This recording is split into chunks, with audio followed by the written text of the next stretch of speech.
Сарқат ауданында Лепсі ауылының жағалауында, Балқаш көлінің жағалауында бізде инфрақұрылымдық жұмыстар жүріп жатыр. Ол бізде туристік кластерге арнайы 2024 жылы басталған болатын. Жалпы жоба бізде 2026 жылы аяқталу керек мерзім бойынша. Бірақ биыл жылдың соңына біз оны бітіруге тырысып жатырмыз, жылдың соңына бітіреміз. Бүгінгі таңда атқарылған жұмыстар айтсақ, ең біріншісі жағалауда бізде электр қуаты жоқ болатын. Сонымен қатар бізде Лепсі ауылынан бастап 16 километр электр жүйелері тартылып, подстанция орнатылған болатын. Қазіргі таңда подстанцияға электр қуаты берілді. Пусконаладочный жұмыстар жүріп жатыр. Екінші кезеңмен бізде жағалауға тағы да қосымша жоба бойынша электр столбтарды қойып, сонымен қатар тағы да 20 трансформатор қоятын болып, сол екінші кезеңмен. Тағы да бізде айтатын мәселе, бізде ауыз су жоқ болатын жағалауда. Бізде жалпы 37 километр бізде су магистралды құбыр салынған.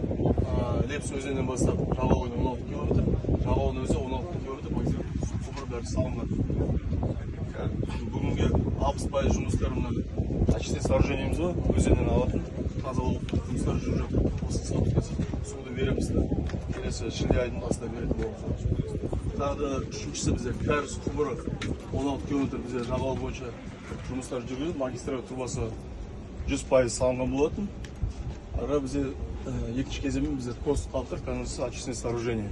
Куда принимаем мы фекалии, да, можно сказать, будем обрабатывать по нему.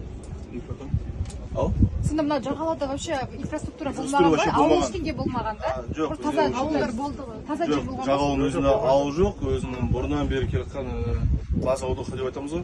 Солар бірнеше ғана санаулы болған. Олар инфрақұрылымсыз жұмыс істеп еді. Өздері генератормен суды алып келіп сөйтіп, септиктерін қатысып жұмыс істеп отырған. Бізде коста бізде полифильтрация бәрі салынған, бәрі жолымен. Қазір жаңа кейін стандарт бойынша бұл жұмыстар аяқталатын болды сонда. Тағы да бізде жоба бойынша жағалауда бізде 16 километр асфальт тас жолы болу керек, оның 7 километр бізде салынған. Қазіргі таңда 9 километр бізде осы жерде основаниясы бәрін дайындап қойдық қолмен. Осы жаздың айында біз оны асфальт бәрін салып бітіреміз. Одан көлге түсетін 4 жол болады. Сол қазір жұмыстар істеп жатырмыз основаниясы бәрін. Тағы да и прогулка бізде тротуарная дорожка айтамыз ғой, побережье. Сонымен бізде жобамызға кіріп тұр. Осы жұмыстар біз жылдың соңына бітіреміз. Өйткені жобаның өзі қалай бағана айтқандай алдын ала 26 жыл бітіруге болатынбыз оны. Біз бірақ мерзімі ертерек бітіруге тырысып жатырмыз.